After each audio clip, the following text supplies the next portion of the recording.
Later in the trailhead parking lot, horses loaded in the trailer, Ennis was ready to head back to Signal. Jack up to lightning flat to see the old man. Ennis leaned into Jack's window, said what he'd been putting off the whole week. Likely, I can't get away until November, after we've shipped stock and before winter feeding starts. November? What the hell happened in August? Tell you what, we said August, 9-10 days. Christ, Ennis, why didn't you tell me this before? You had a fucking week to say some little word about it. And why is it we're always in the friggin' cold weather? We ought to do something. Ought to go south. We ought to go to Mexico one day. Mexico? Jack, you know me.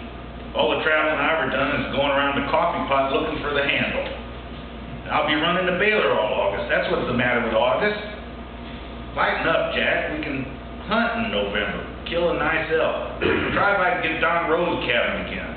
We had a good time that year. You know, friend, this is a goddamn bitch of an unsatisfactory situation. You used to come away easy, like seeing the Pope now. Jack, I gotta work. Them earlier days, I used to quit the jobs. You got a wife with money, a good job. You forget how it is being broke all the time. You ever hear of child support? I've been paying out for years and got more to go. Let me tell you, I can't quit this one, and I can't get the time off. It was tough getting this time. Some of them late Harrises still calving. You don't leave them. You don't. Scrope is a hell raiser, and he raised hell about me taking the week. I don't blame him. He probably ain't got a night's sleep since I left. The trade-off was August. You got a better idea? I did once. Ennis said nothing, straightened up slowly, rubbed at his forehead. A horse stamped inside the trailer. He walked to his truck, put his hand on the trailer, said something that only the horses could hear, turned and walked back at a deliberate pace. You've been to Mexico, Jack? Mexico was the place. He had heard. He was cutting the fence now, trespassing in the shooting zone. No, yes, I've been. What's the fucking problem? Braced for it all these years, and here it came, late and unexpected. I gotta say this to you one time, Jack, and I ain't fooling.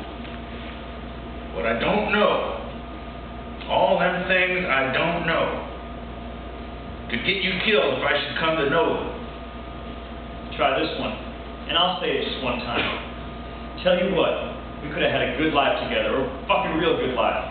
You wouldn't do it, Ennis. So what we got now is Brokeback Mountain. Everything built on that. It's all we got, boy, fucking all, so I hope you know that. If you don't, never know the rest. Count the damn few times we've been together in 20 years. Mention the fucking short leash you keep me on, then ask me about Mexico, and then tell me you'll kill me for needing it and not hardly never getting it. You got no fucking idea how bad it gets. Not you. I can't make it on a couple of high-altitude fucks once or twice a year. You're too much for me, Ennis, you son of a horse and bitch. Wish I knew how to quit you. Like vast clouds of steam from thermal springs in winter, the years of things unsaid and now unsayable, admissions, declarations, shames, guilt, fears, rose around them. Ennis stood as if heart-shot, face gray and deep-lined, grimacing, eyes screwed shut, fists clenched, legs caving, hit the ground on his knees. Jesus. Ennis? But before he was out of the truck, trying to guess if it was a heart attack or the overflow of an incendiary rage, Ennis was back on his feet, and somehow, as a coat hanger is straightened to open a locked car and then bent again to its original shape, they torqued things almost to where they had been. For what they'd said was no news. Nothing ended, nothing begun, nothing resolved.